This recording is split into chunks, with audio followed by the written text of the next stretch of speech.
From BBC Learning English, this is Learning English from the News, our podcast about the news headlines. In this programme, Iran war puts global food production at risk, according to Fertiliser Boss. Hello, I'm Neil. And I'm Georgie. In this programme, we look at one big news story and the vocabulary in the headlines that will help you understand it. You can find all the vocabulary and headlines from this episode, as well as a worksheet on our website, bbclearningenglish.com. So let's hear more about this story.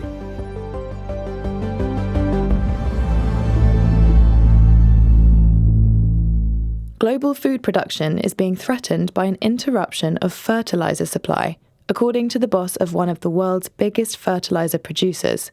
Fertiliser is something that farmers put on fields to help plants grow.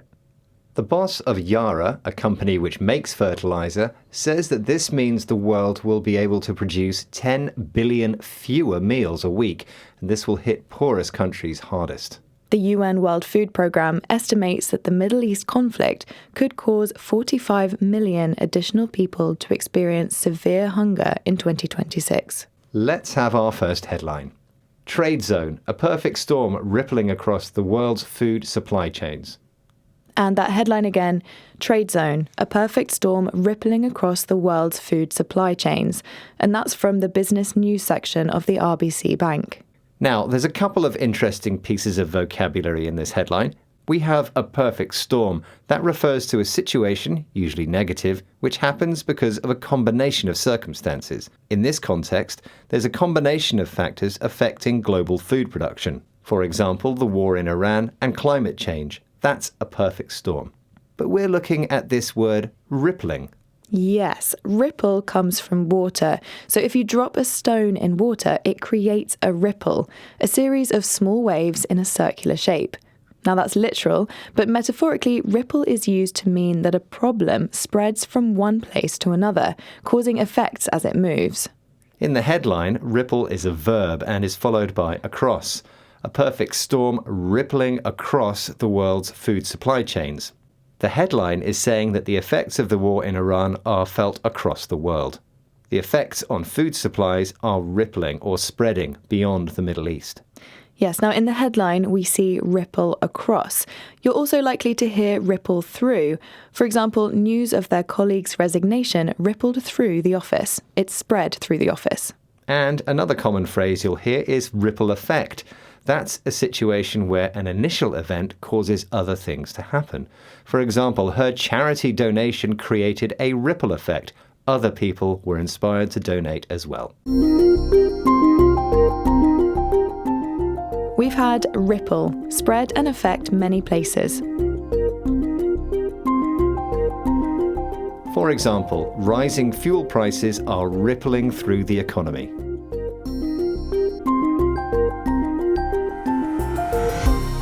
This is Learning English from the News, our podcast about the news headlines. Today, we're talking about threats to global food production caused by the war in Iran. So, why is global food production under threat? When the United States and Israel struck Iran on the 28th of February, the Strait of Hormuz, which is a narrow waterway between Iran, the United Arab Emirates and Oman, effectively shut down. About 1/3 of the world's fertilizer trade normally passes through the strait. The strait is also a vital channel for imports to the Middle East, including food, medicines, and technological supplies. Let's have our next headline. This one is from Al Jazeera, an international news organisation. As Iran crisis drags on, fears of global food catastrophe grow. That headline again from Al Jazeera.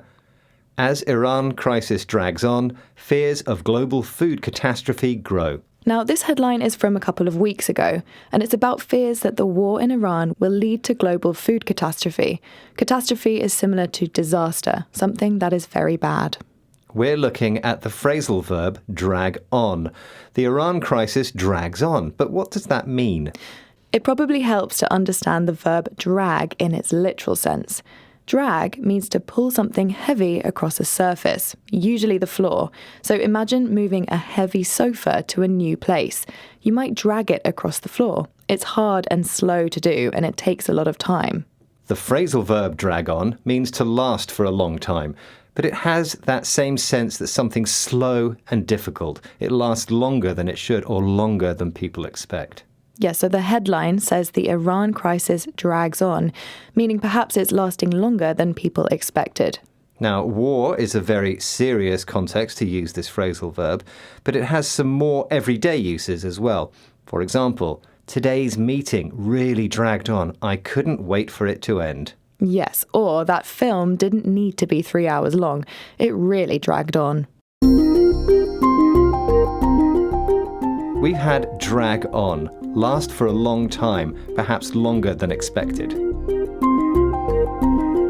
For example, teacher strikes dragged on for years because neither side could agree.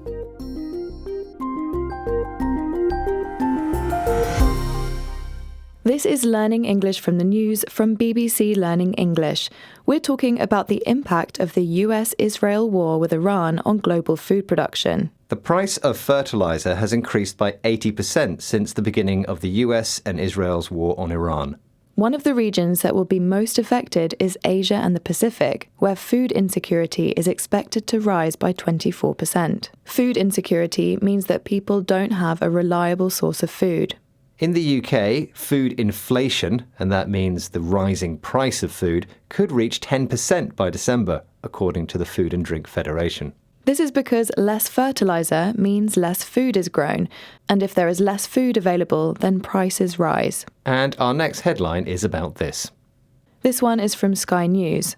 Food price inflation still rising, as lower-income households feel the squeeze, study says. That headline again from Sky News, food price inflation still rising as lower-income households feel the squeeze, study says. So this headline is about the impact of the Iran war on UK food prices. We're looking at this phrase, feel the squeeze. Well, think about squeezing a lemon. You hold it and press it firmly on all sides so that juice comes out. You put pressure on it to make it smaller. Yes. Now, the expression feel the squeeze means you feel financial pressure because things are becoming more expensive. The pressure means that you have less money to spend. So in this context, households with less money are finding it harder to afford food. They're feeling the squeeze. The expression feel the squeeze is about money and rising costs. So another example, her family's been feeling the squeeze since she lost her job. Another useful phrase to use when someone can't afford things, you can say that someone is struggling to make ends meet. We've had feel the squeeze, experience financial pressure. For example, they're feeling the squeeze since their rent went up last month.